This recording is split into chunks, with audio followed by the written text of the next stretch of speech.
What are your top tips for happiness?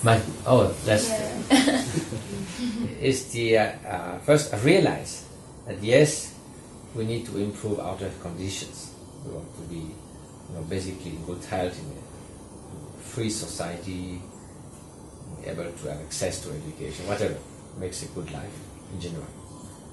But if we put all our hopes and fear on the outer condition, we are frightened, because in the end, it's the mind that experiences all that from morning till evening, and we have a tendency to neglect a little bit the inner conditions. What is going, because in the end, it's all your mind that experiences that. You could be completely depressed in a very wonderful situation, outer situation, but the mind overrides, eclipses the good situation. Right? And there's things like the paradox of the happy poor. It doesn't mean that all the poor are happy and we should live in a slum in Calcutta. But the fact that they can be such, it shows that again the state of mind overrides the seemingly very unpleasant outer conditions. People still, full of joy and so forth. So number one will be, don't underestimate the importance of the inner conditions. And number two, therefore, don't underestimate the power of transformation of mind. That you can change the way you experience things, and that will change your world, because that's the world you experience. What motivated you to be happy, and is happiness always appropriate? Well, again, it depends what you call happiness. I think what motivates someone to become happy, you just might ask the same question, means what motivates you not to suffer, isn't it? Because one is the flip side of the other one. So nobody willingly determines that I want to suffer as much as possible, as long as possible, and all the time in all circumstances, right? Whatever you do, coming this morning, having a cup of tea, whatever, short term, long term, the idea is something better is going to come out of it, better than now. I will acquire something, whether it's knowledge, whether it's flourishing, whether it's whatever. You will not do that if it is going to increase your misery. Who will do that? You know for sure that at the end of the tunnel there will be more suffering. So, okay, I'm not going in that tunnel. So, that is true for everyone.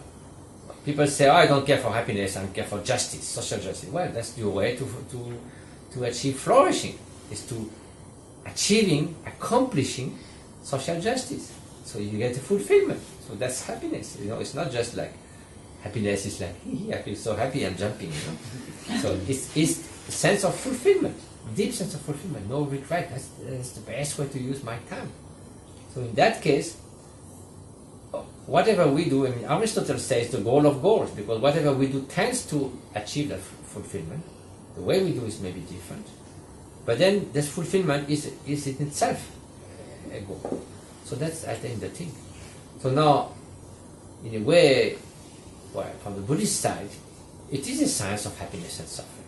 It is a science of the mind. What in the mind? What are the inner conditions in the mind, like malevolence, or jealousy, or arrogance, or obsession, that will undermine your quality of life, or quality of experience?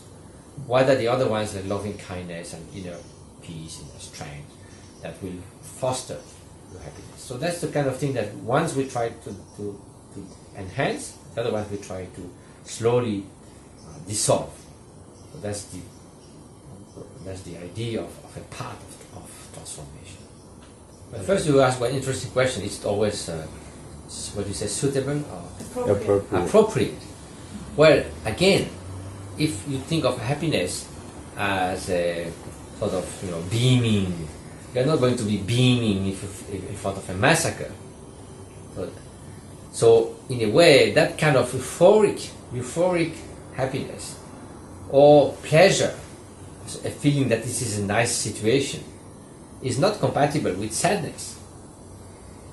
But the way I sort of try to present happiness as a way of being, it is compatible with witnessing a massacre, because you still can have an immense strength of mind and courage, compassion, determination to remedy to that. So from our perspective, this is part not of happiness, this happiness, but of flourishing, accomplishment, well-being in the sense of a balanced way of being, because instead of falling into despair, you will go into, okay, what can we do, for instance, to alleviate those suffering, to remove the causes that brought this massacre and injustice. So in that case, it is always appropriate. What is not appropriate is to have a big smile in those circumstances, right? Yeah. Well, for many people, I suppose, the emotion of happiness is sort of relative to their suffering. But does your feeling of being happy ever just become numbed because you're exposed to pleasure? Well, that's only if you think of happiness and suffering in terms of pleasure and unpleasure. Yeah. For instance, a state of deep serenity, but it's not a sensation, it's a state of wisdom, a state of freedom, and like that. So there's no way it can become numb.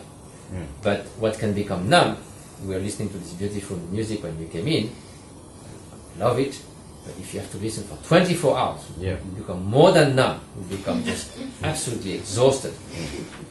Or a hot shower, such fantastic, but 24 hours on the hot shower, can you imagine? That'd be a problem. So that comes from the confusion between pleasure and happiness. Again, nothing wrong with pleasure per se, but if we don't confuse it.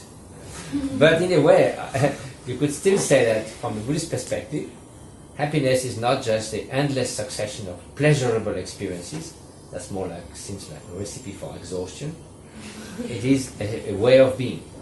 A way of being that means a cluster of qualities, including loving kindness, but also, inner freedom from all the wandering thoughts, caught in rumination, hope and fear, strength, and so basically a cluster of qualities that all together, unlike pleasure that is very vulnerable to change of outer circumstances, beautiful day and so forth, then suddenly you're drenched by cold rain or whatever, your experience changed completely. But there, instead of being vulnerable to that, it gives you the resources to deal with the ups and downs of life. So it's almost the opposite. I mean, there's no contradiction. Pleasure can contribute to happiness, but it can also undermine happiness if it's mixed with craving and thirst and so forth. So in itself, it's just a different continuum than happiness. It can help, it may impinge on happiness, but definitely should not be confounded.